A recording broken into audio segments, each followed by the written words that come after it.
by the head coach of the Garrettsville Garfield Lady G-Men basketball team.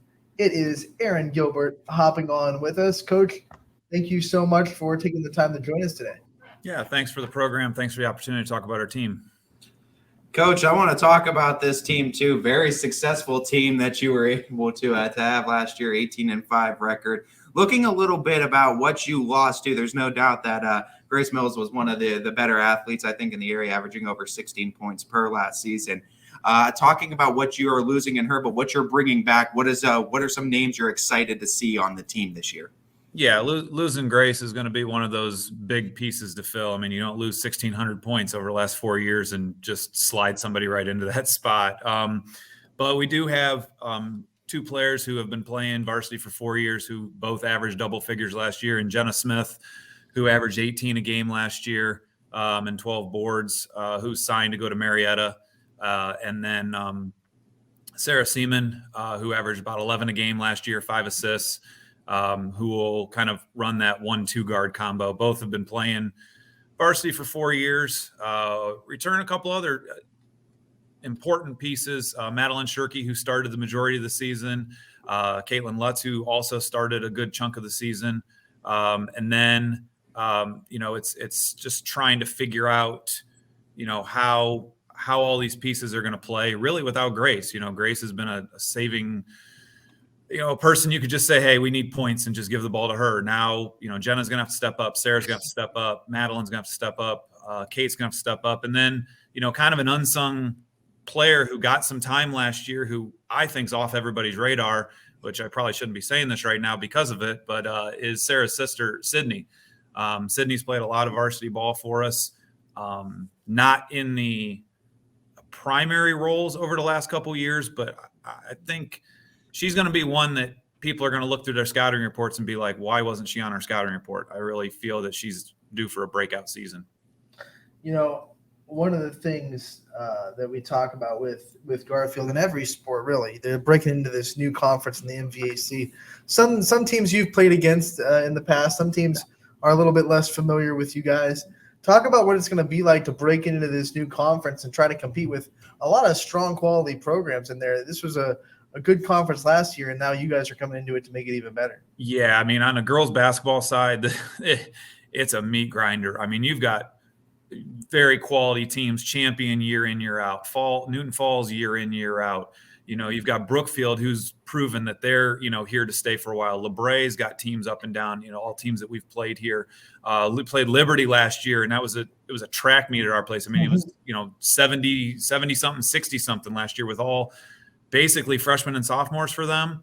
I'm not real familiar with Campbell just because we haven't played them. So that's kind of one of the only teams in the league that I really don't really know about. But yeah, I mean, you've got 4 teams that can win the league. I mean, you really do. It's not going to be like it's one and everybody else.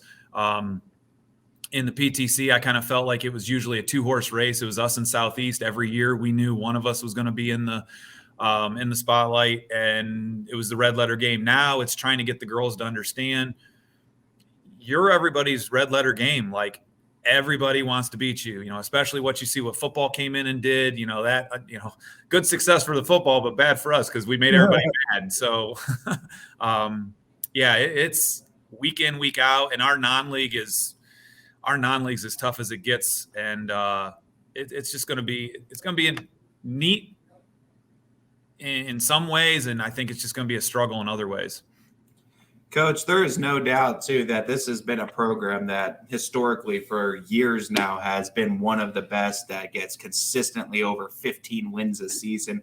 And it obviously starts with the culture that's built. What is the culture that you've been wanting to build there for Garrettsville Garfield, and what do you want it to mean to be a Lady G-Men? This is year 15, kind of good for originally planned to stay about 5 years and move on. And it just kind of felt right. And this is entering year 15. And I actually, it was just before we were talking, I was looking at some numbers, the last 8 years, like you said, the last 8 years have been a real uptick, but the 2 years prior to that, we won 6 games, in two seasons. We won 1 and then 5. And then you get an influx of some players. There was a switch that was flipped. I don't even really know how to explain it. And then, boom, we went from 5 wins to 16.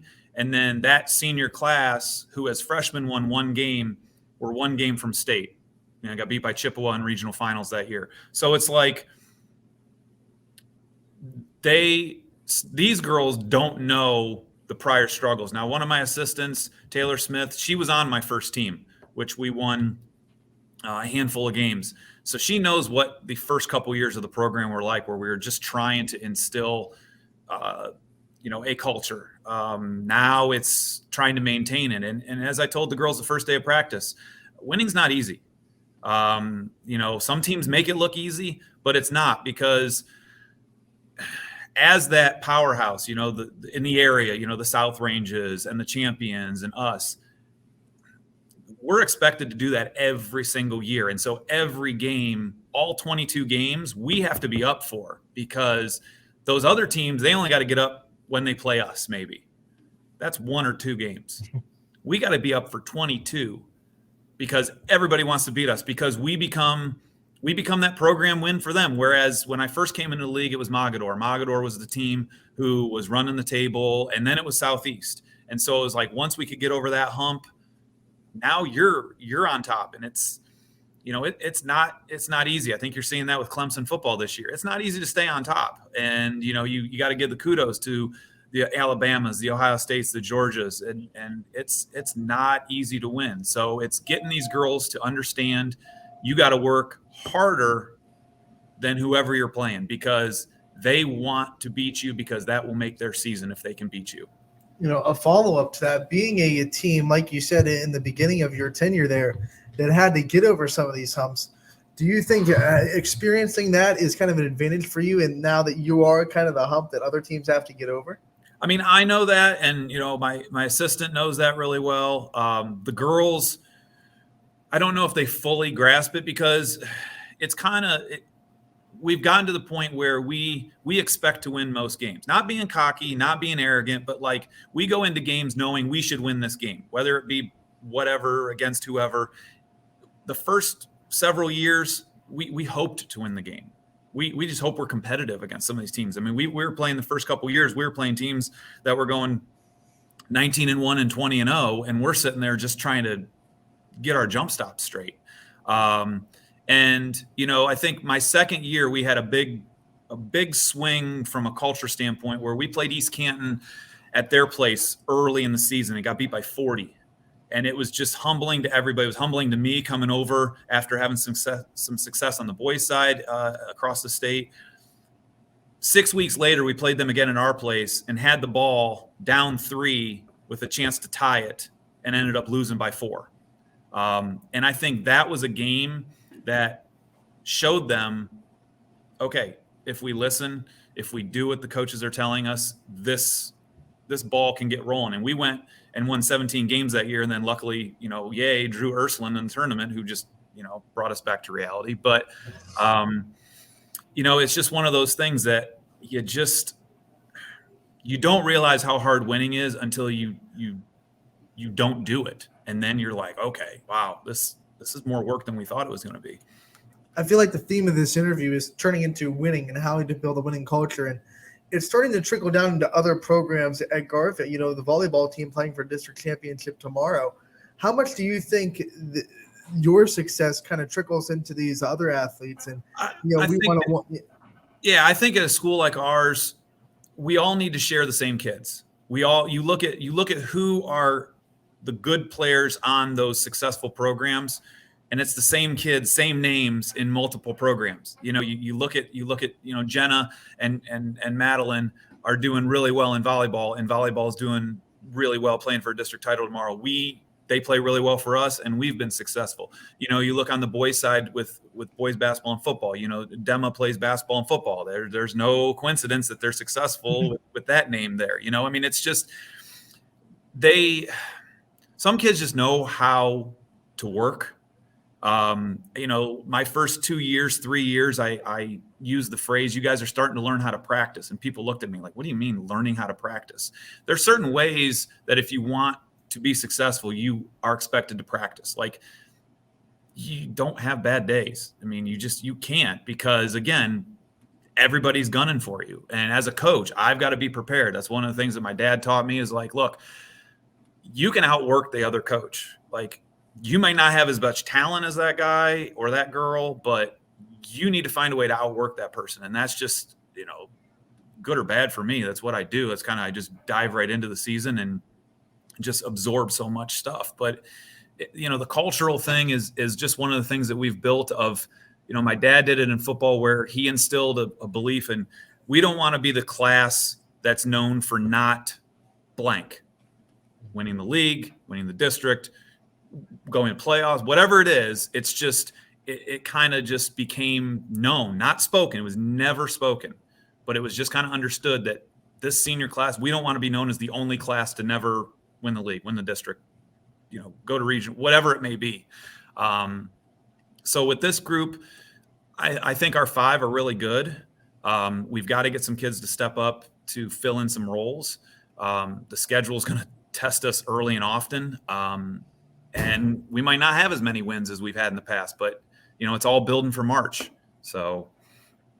Yeah, no doubt, Coach. I think you got a great philosophy that you've been gunning with, and obviously the success has shown that it works in some regard. And looking at what you're doing this season, we got to meet the team. We're looked at the schedule. We know the culture now. Let's meet some of the staff. And I know you've been trying to mention them to some of your assistants that I'm sure help you along the way. Go ahead and shout out some of your assistants for this program, as well as some other names that might help you out along the way that you'd like to shout out.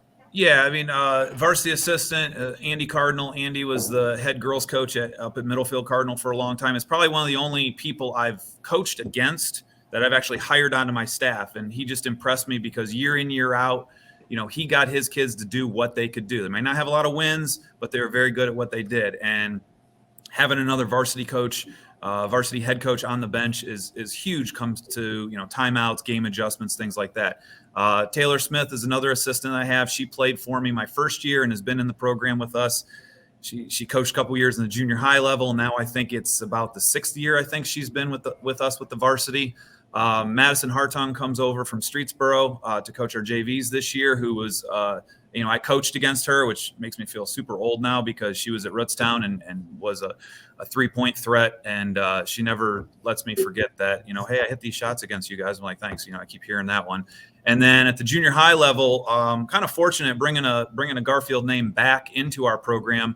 And that's Mark Rado. Mark Rado led the boys program when I first came here, took several years off to kind of just be dad for a while.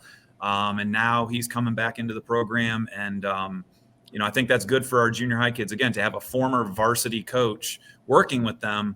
I don't think you can get any better experience than having that at that level. Coach, before we let you go, last year was weird. Everything was weird about last year. That's a good word, yes. You couldn't really have full capacity crowds. You could only have parents or whatever. But now that you really get the community behind you into that gym, that awesome grade floor that I've been at, the gym, it's kind of one of those ones that you can tell can get loud pretty easily. It does, yeah. What's it going to be like for this team, and as successful as it is, to be able to feel the community support behind them? Yeah, I mean, that's the one thing on the girls' side that kind of gets, we want the crowds, but in order to get the crowds, you got to be good. People aren't going to pay to watch bad basketball. Parents will because they love their kids, but in general, to get that outside influence, to get that outside observer, that's going to be, you're going to have to play good quality basketball. And with us, we've got some natural rivalries on the schedule, some teams we've been playing for a while. So, we should be getting some people back. It'll be nice just to hear, regionals was so weird, especially this year. Cuyahoga Falls has got that upper tier, and that's the only place people were. So the noise kind of came on top of you. But there was nobody in the lower, and it just felt odd. Even our district game with Champion, that was a little bit more normal because we were, I would say, about half capacity. But it's just one of those things. It just energizes the players. Our players love it. Our kids love quieting a crowd on the road, and they love making the crowd cheer at home. So, I'm looking forward to it. I'm hoping that, everything stays clean and clear and it's a nice smooth sail. But, we start off right the gates with West Branch, who who's had our number over the last couple of years. So we'll find out what that crowd is like that on November 20th.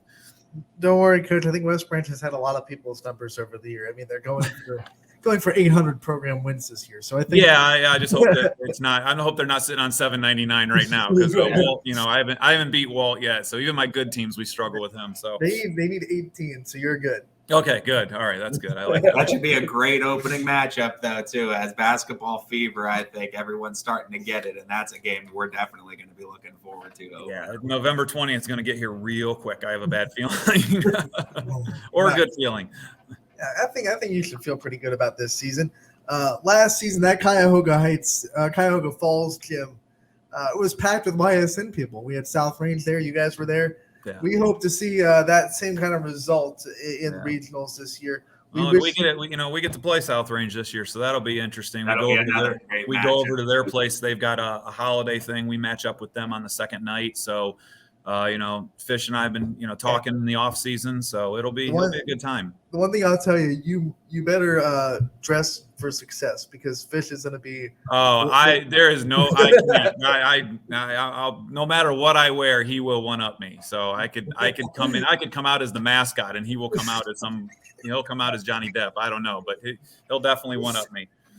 As we look forward to talking to you again real soon, Coach, as the season comes closer. I'm sure we're going to be seeing a lot of you and your team on the network. All right. Well, we appreciate the coverage, and it's you guys, what you're doing for the high school area. I'm telling you, it's second to none. There's nobody does it better than you guys. Well, we love doing it for you, Coach, and we look forward to talking to you again real soon. All right. Thanks. Have a good one.